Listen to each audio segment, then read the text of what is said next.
Good morning. This video is for a reflective moment in Dolby Digital.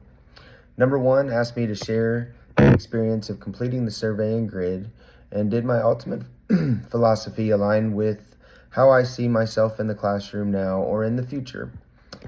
So the survey placed me in progressivism. The range of the total points of the 5 philosophies was 3 points. My scores ranged from 30 to 27. I believe this is a fairly accurate representation of my views on education. I believe that a one-size-fits-all approach works in some instances and not in others. As educators, we need to be flexible and use the appropriate methods based on the situation. I feel confident that in the future I will need to be able to utilize each philosophy in order to be successful. For number 2, it says, think about this week's readings. How did Ballesta and Stengel provide clarity and develop new questions for me in my own approach to teaching and learning in the classroom? I learned from Ballesta that teaching is not just about delivering knowledge, but about creating opportunities for students to come into the world as subjects. This helped me see that my role is more than giving information.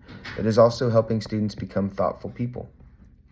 Stengel said that learning happens through relationships and dialogue. This made me think about how I can build stronger connections with my students and let them share their voices more. These ideas gave me new questions like, how can I design lessons that help students take responsibility for their own learning? Also, how can I make my classroom a place where students feel seen and heard? Number 3, it asks, what are my thoughts on Locke and Rousseau and the educated person? And where do I stand and why?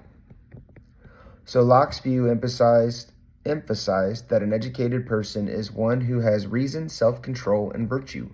For him, education is about forming the mind and character and developing habits of rational thought and moral behavior. He said that education should make a person capable of living rightly and acting wisely in society. Locke's famous goal of education, a sound mind and a sound body, shows his belief in balance and discipline.